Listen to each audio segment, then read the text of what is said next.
Capítulo 7. No mínimo, a essência. Ponto de inflexão.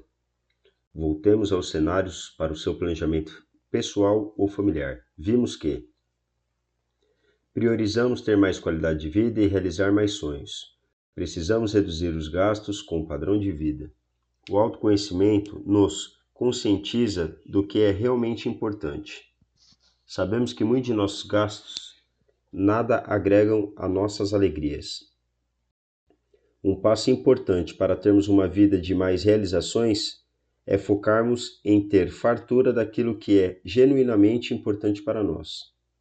Ao mesmo tempo, devemos atentar para descartar o restante. Isso significa deixar de nos nortear pelo que a maioria das pessoas faz, ou, então, propor novos padrões a serem seguidos em seu círculo familiar e de amizade. A sociedade procurou evoluir, viabilizou o acesso a bens, à tecnologia, começou a produzir lixo em um ritmo que fugiu ao controle e acabou por comprometer a qualidade dos alimentos, a saúde pública, a qualidade de vida e a capacidade de planejamento das famílias. Governos arrecadam para resolver problemas de desequilíbrio, não mais para prover a infraestrutura necessária para a sociedade continuar evoluindo. Perdemos, por um tempo, o foco e não sabemos mais o que é importante. Porém, tudo que é visto como excesso de uma geração tende a servir de contra-exemplos para a geração seguinte, produzindo mudanças de comportamento que visam compensar os erros cometidos pelos pais. Nesse ciclo de transformação, estão sendo resgatadas práticas que trazem o foco de volta ao que é importante. Nos encontros de cúpula de países, nas reuniões de pais em escolas, nas rodas de cervejas ou café entre amigos, não é raro encontrar questionamentos do tipo: como fazer para viver melhor? Isso abre espaço para novas práticas e grandes mudanças. A sociedade se transforma. O que funcionou para algumas pessoas no passado não funciona mais. Talvez temos que sair da zona de conforto, bater a mão no peito, assumir a responsabilidade e criar um caminho novo para a nossa vida. Não faltam exemplos de pessoas e comunidades que, de forma experimental ou até inconscientemente, estão criando caminhos que são bastante interessantes, enriquecedores e possíveis de serem adotados pela sociedade como um todo. O longo período de crise vivido pelos brasileiros a partir de 2014 fez a sociedade repensar e mudar hábitos. Em boa parte, foram abandonados alguns vícios sociais típicos da economia brasileira, em um cenário de perda de emprego, de perda de renda, de não conseguir manter duas fontes de renda na família. Constatou-se que as pessoas procuraram enxugar suas dívidas. Caiu o endividamento. As pessoas evitar comprar a prazo. Diminuiu o número de compras parceladas e o volume de gastos fixos no orçamento familiar. A análise de contratos passou a ser mais cuidadosa. O que o meu cartão de crédito oferece? Esse investimento tem ou não liquidez? Quais as coberturas do contrato de seguro do meu plano de previdência? Famílias tiveram que vender bens e optaram pelo uso compartilhado ou compra de itens de segunda mão. As pessoas estão mais cuidadosas, cogitando um plano B. Se eu perder o emprego, qual é o plano engatilhado? Isso significa que estamos melhorando gradualmente nossas escolhas financeiras e o entendimento do papel das empresas que nos prestam serviços nessas áreas, que incluem bancos, corretoras, seguradoras e financeiras. Além dessas mudanças comportamentais, motivadas também por uma evidente evolução da educação financeira na sociedade, há aspectos relacionados a mudanças demográficas. A população brasileira está envelhecendo e as mulheres estão mais fortes em termos de emprego. Especificamente no Brasil, a maioria dos lares é chefiada por mulheres, na maior parte dos casos solteiras. Esse novo perfil social está exigindo das famílias um estilo de vida que seja mais funcional e prático. A crise demonstrou a importância de valorizar o comércio vizinho à nossa residência.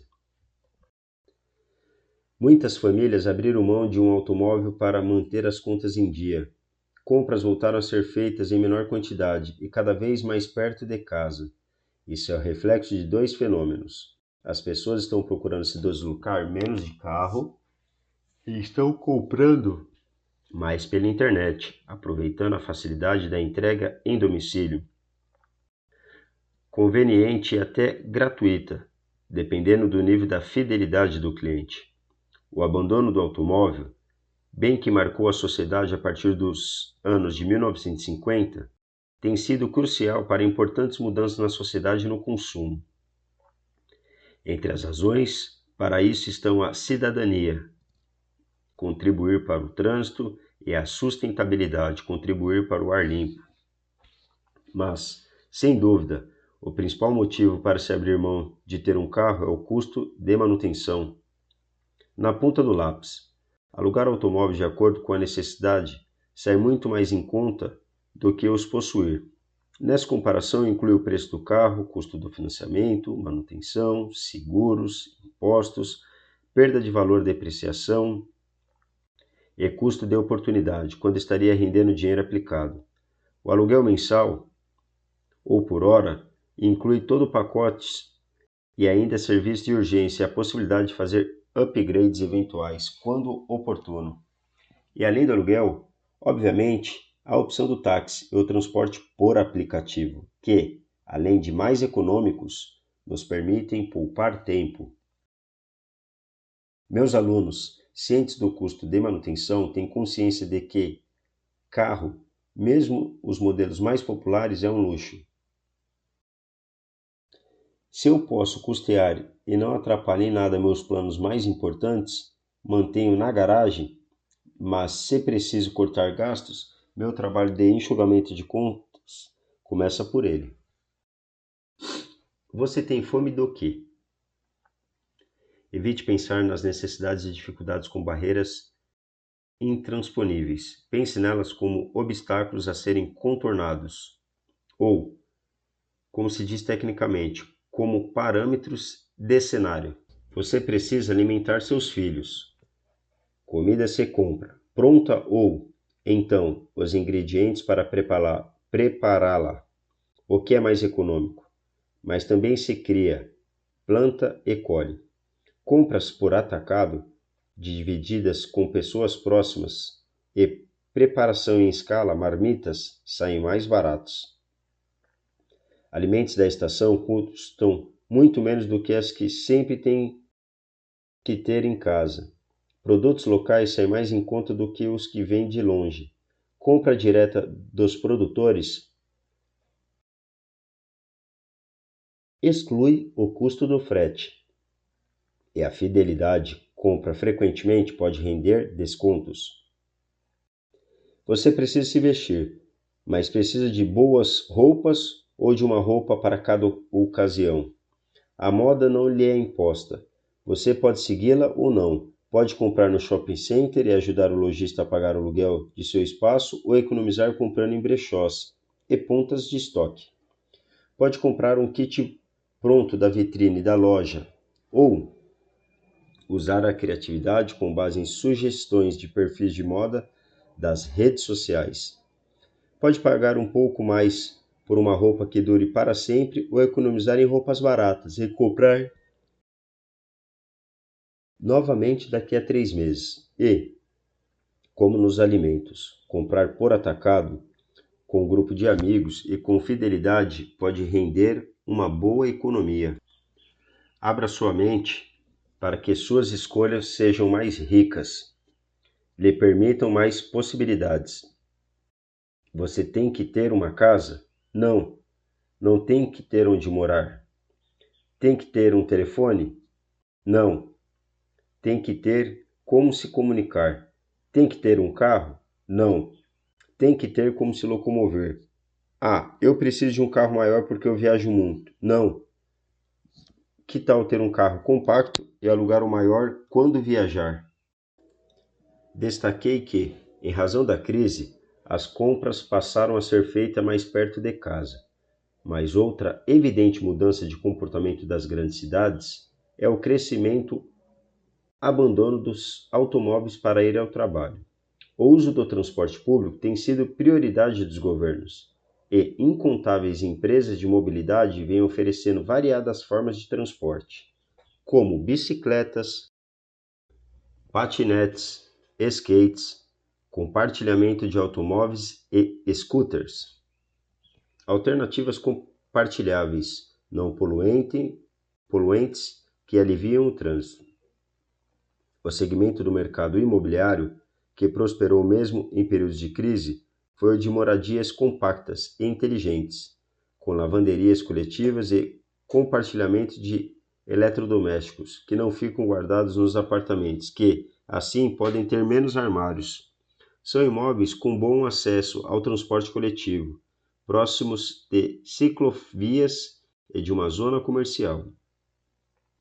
Impulsionados pela demanda, estão surgindo complexos imobiliários que incluem edifício comercial, edifício residencial, flats e um shopping center, ou área de lojas para atender as pessoas que abriram mão do automóvel.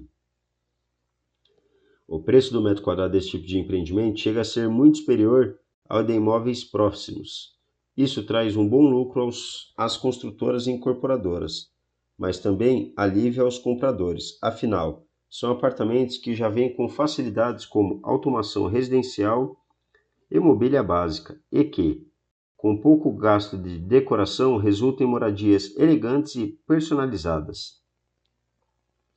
Mudanças muito significativas de estilo de vida, baseadas na tecnologia e na comunicação, deixaram de ser futurologia e se tornaram acessíveis e viáveis. Essa vida compartilhada, financeiramente eficiente e mais sustentável, já pode ser considerado mais econômico do que o antigo modelo consumista. O que lhe falta é dinheiro ou tempo para se organizar. Talvez você esteja apenas dando desculpa que todos usam para não ter que assumir a responsabilidade das dificuldades financeiras. Elas são apenas o resultado de suas escolhas. Minimalismo, um movimento crescente na sociedade, reflexo da consciência contra o consumismo e seus efeitos nocivos para o futuro. É a adoção de uma atitude minimalista de consumo. É crescente em comunidades no mundo todo e particularmente em alguns países europeus. A reunião de grupos sociais para discutir, adotar práticas e disseminar o consumo minimalista. Trata-se de racionalizar as escolhas de modo a evitar radicalmente os excessos e as compras desnecessárias, adotando o consumo de bens e serviços estritamente essenciais, ou que não podem ser substituídos por outra forma de atender às necessidades pessoais ou familiares. À primeira vista, pode-se equivocadamente imaginar uma casa minimalista, como uma mobília extremamente espartana, sem detalhes de aconchego ou decoração, apenas uma poltrona e um abajur, e os convidados que tragam suas almofadas para sentar. Seus moradores seriam pessoas que repetem todos os dias as mesmas roupas, e não utilizam eletrodomésticos e equipamentos criados para facilitar a vida. Se, ao ler minha citação ao minimalismo, você imaginou, preconceituosamente, um estilo de vida amish ou hippie, talvez tenha sido influenciado por documentários que retratam formas radicais desse movimento. É comum associar o minimalismo a uma vida meio riponga, sem quase nada, uma casa simples, uma cadeirinha ali, uma poltroninha aqui. Só que eu preciso um fogãozinho de duas bocas. Essa foi a semente do minimalismo. As pessoas terem uma vida mínima, sem decoração, sem frescura, sem quadrinho, sem florzinha. Considere esse modo simplista e despojado de viver com o protótipo de estilo de vida que evoluiu e se adequou às necessidades e oportunidades da vida moderna. A atitude minimalista envolve deixar de gastar com o que não tem utilidade duradoura para concentrar o consumo naquilo que é realmente importante. Sim, exige um exercício de desapego, de se desfazer daquilo que foi comprado sem utilidade, ou que perdeu sua serventia com o passar do tempo. Ao deixar de comprar simplesmente pela rotina de comprar, como aquele impulso que a maioria das pessoas sente ao sair de uma atração turística e passar por uma loja de souvenirs. Eu e a Adriana passamos a nos referir às compras feitas por impulso em viagens e que não terão nenhuma utilidade posterior, como berimbau. Certa vez, em um voo partindo de Salvador, Bahia, vimos um grupo de turistas entrar no avião com berimbaus na mão. Olhamos um para o outro, rimos e comentei. Eles se empolgaram com a viagem. Imagina quando chegar em casa e pendurar um berimbau na parede. Para a maioria dos turistas, sem utilidade, de gosto decorativo, duvidoso ou muito temático, sem qualquer identificação com o estilo de vida da pessoa e dando um trabalho danado para transportar no avião. Sempre que viajamos e nos deparamos com símbolos religiosos, tapetes, espadas, pedras esculpidas e outros artesanatos, ao primeiro impulso de compra comentamos berimbau e obviamente não compramos. Instrumento musical construído com um arco de madeira, uma cabeça e arame muito usado em rodas de capoeira. O lar minimalista não tem decorações desnecessárias. Não tem 6 pares de travesseiros na cama ou dezenas de almofadas no sofá, sem chopeiras, richôs, kit de fundir, adegas e vasos de porcelana chinesa. Minimalistas pensam não só na função do que é comprado, mas também na utilidade do que é comprado. Quantas vezes você utilizará o equipamento? O guarda-roupa de uma família minimalista tem poucas peças, mas todas clássicas. Evitam-se cores e acessórios da moda, que serão descartados em pouco tempo. Evita-se também uma variedade muito grande de cores. Se eu gosto de azul, meu armário será predominantemente azul, e não um arco-íris de opções com uma miríade de combinações. No mundo da moda, adotou-se o termo guarda-roupa cápsula para denominar o conjunto minimalista de peças. O conceito é ter um determinado número de roupas que, com as devidas combinações, seria suficiente para se vestir em qualquer situação durante uma temporada de 3 meses. De acordo com o especialista, esse número de peças varia de entre 33 e 37 peças. É um engano, porém, entender o minimalismo como empobrecimento do consumo ou da decoração do lar. A interpretação correta é um padrão mais funcional e utilitarista de consumo. Gasta-se menos no que não terá utilidade para concentrar os gastos naquilo que terá mais utilidade ou trará mais alegrias para a família. Poder gastar mais com aquilo que queremos é a forma racional de nos sentirmos mais ricos. Fartura daquilo que é importante.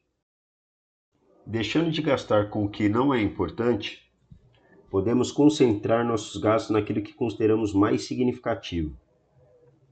Pelo conceito minimalista, se eu curto gastronomia, deixarei de desembolsar dinheiro desnecessariamente com a decoração do quarto ou com o meu sistema de som e TV da sala para conversarmos meus investimentos em uma cozinha sensacional e bem equipado onde eu possa receber amigos. Um cinéfilo pode abrir mão da cozinha completa, da churrasqueira, da varanda gourmet e de diversos utensílios culinários para investir em uma grande TV. É um sistema automatizado de home theater. Com uma casa bastante simples e espartana, quem curte viagens pode concentrar seus recursos em um turismo mais frequente e de qualidade. Um esportista pode ter melhores equipamentos para a prática de sua atividade. Uma pessoa que vive de imagem pública pode investir mais na qualidade de seu guarda-roupa e de suas maquiagens. Um profissional que trabalha em casa pode ter um home office equipado com internet ultra rápida. Note, porém, que um dos pilares do minimalismo é evitar, além do desperdício, o descarte de dejetos que pode ser evitado. Tão importante quanto ter fartura é ter qualidade naquilo que é fundamental. Se um minimalista precisa de um par de tênis para corridas, irá comprar o melhor e o mais durável do mercado. Se faz questão de possuir um automóvel, irá comprar aquele que proporcione melhor benefício e menor perda de valor por mais longo de tempo de uso possível. Uma moradia mais simples e um transporte mais simples podem ser mais tecnológicos, mais funcionais e mais práticos. Um conceito minimalista aplicado aos negócios, que adoto em minha empresa, é simplesmente não ter um escritório. Todo o meu time trabalha em casa, com interações por e-mail e telefone cada vez menos, e o WhatsApp. Encontros pessoais de todo o time não acontecem mais do que uma vez por ano. Custo extremamente reduzido de um negócio extremamente complexo e de amplo alcance, baseado na comunicação digital, para que cada membro do time mantenha sua rotina mais equilibrada. Pirataria. Sociedades minimalistas abominam a pirataria. O motivo principal é a injustiça social por trás dessa prática, que inclui trabalho escravo ou subemprego, materiais não certificados, sonegação de impostos, quebra de patentes e prejuízos às empresas que trabalham corretamente, entre outros. Outro ponto a considerar é que a indústria das falsificações não respeita nenhum tipo de regulamentação quanto à origem de suas matérias-primas e ao despejo de dejetos. Finalmente, o argumento já defendido.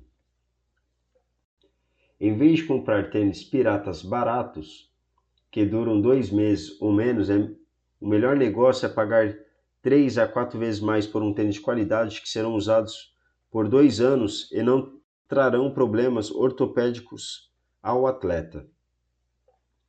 O barato sempre sai caro. Comprar produtos falsificados ou mesmo originais de má qualidade significa comprar mais vezes, gerar mais lixo, ter dor de cabeça com problemas de funcionamento ou dos materiais e perder tempo reclamando. O produto durável e de qualidade, portanto, apesar de custar mais caro, é a forma de proteger o orçamento a longo prazo. Socialização. Uma vida minimalista precisa ser necessariamente pensada coletivamente. Afinal, deixando de comprar o que não é de uso frequente e essencial. De vez em quando você pode sentir falta de algum equipamento ou eletrodoméstico, concorda? Em vez de comprar liquidificador, batedeira, torradeira e um monte de acessórios na hora de equipar o apartamento, é mais inteligente adquirir apenas o que será usado frequentemente e pedir emprestado a alguém aquilo que você utilizará pouco. Para quem vive em grandes cidades, pode até soar estranha a sugestão de pedir emprestado. Minimalismo é um padrão mais funcional e utilitarista de consumo.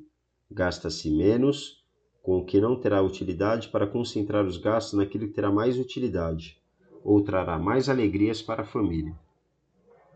Poder gastar mais com aquilo que queremos é a forma racional de nos sentirmos ricos. Mas a ideia é exatamente essa.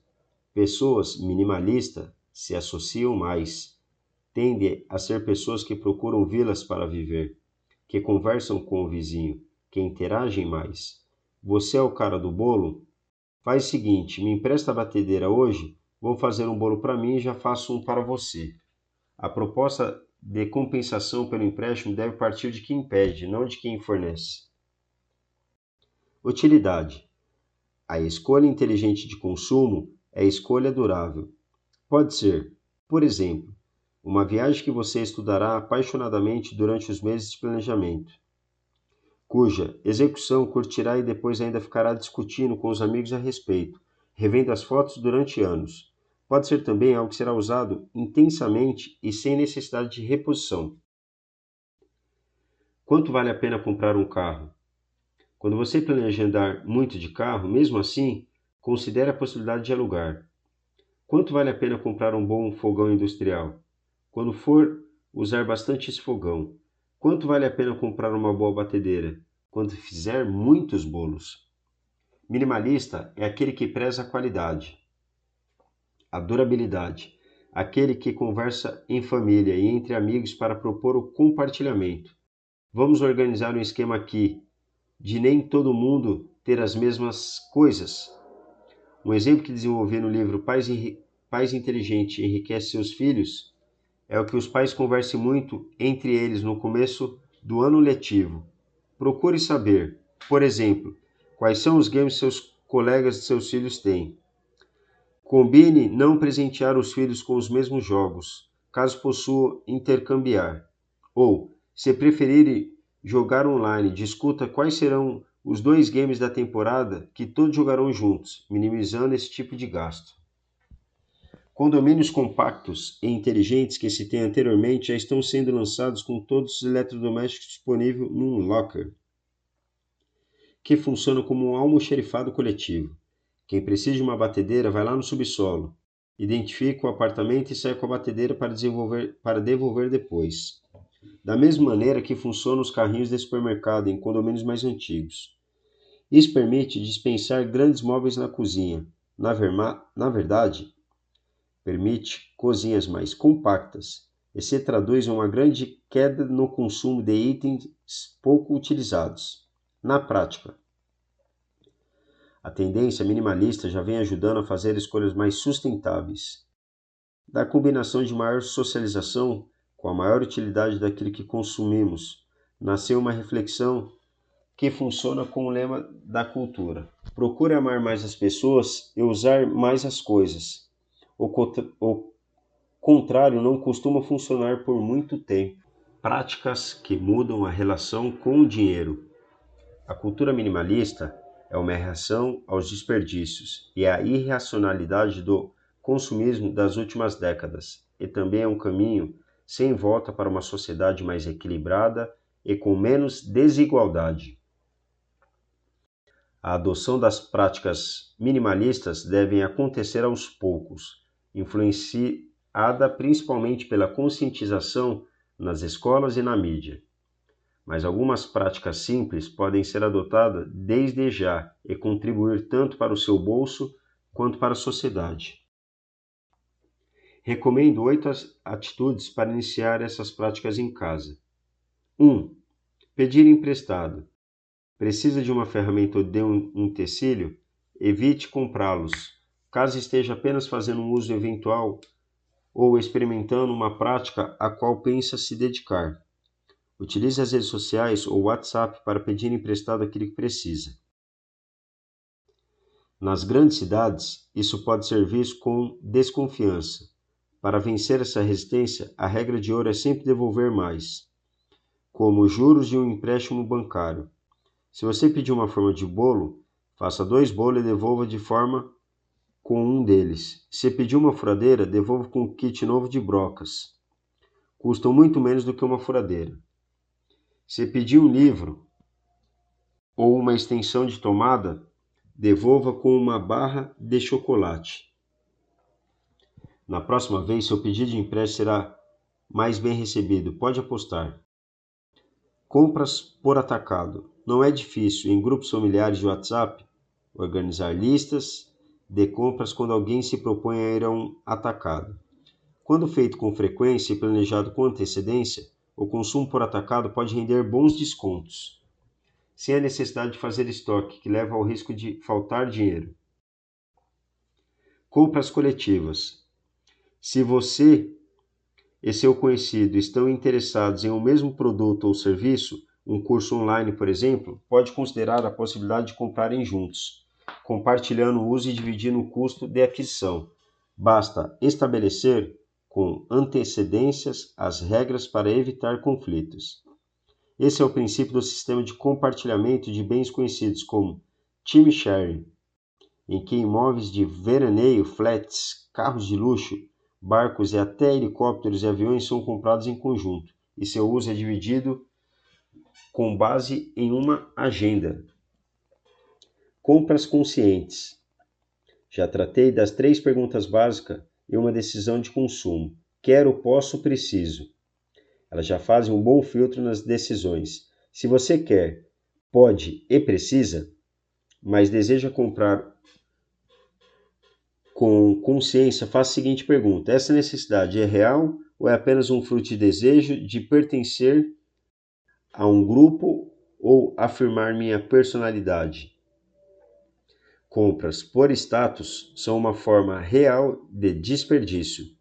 Outras perguntas podem ainda ser feitas por evitar compras que prejudiquem a sociedade como um todo, qual a origem do produto e da matéria-prima.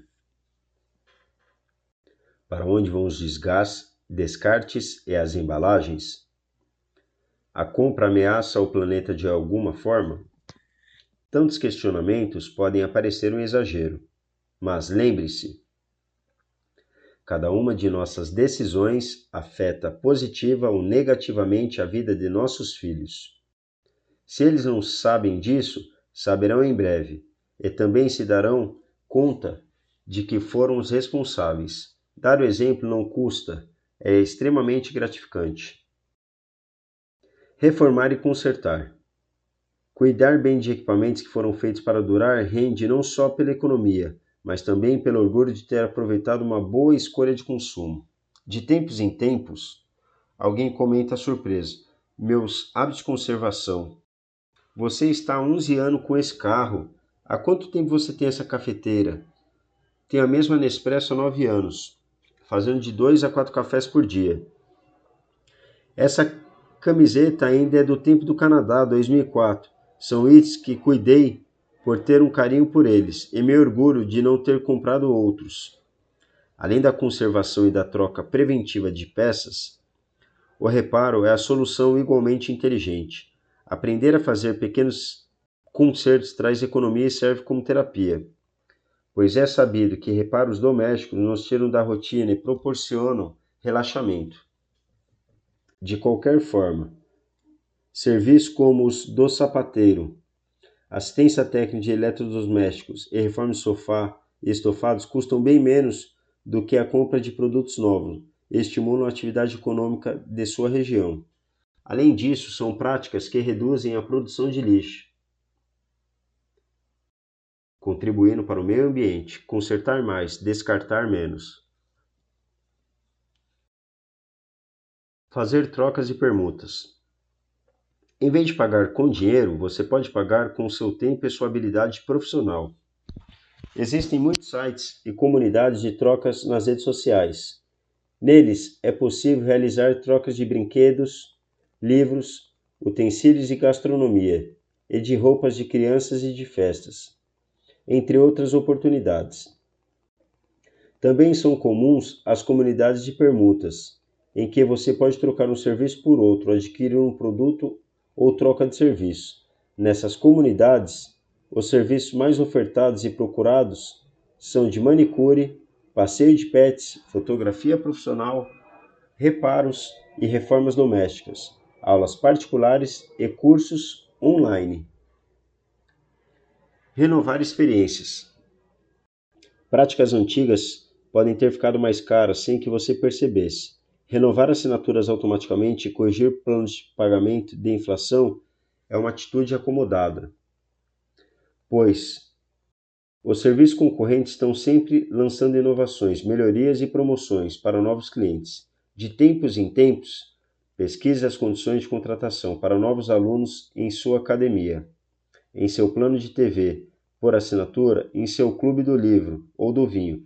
Pense também em alternativas para seus gastos regulares. Pesquise e experimente diferentes produtos no supermercado, em busca de mais benefícios por custos similares.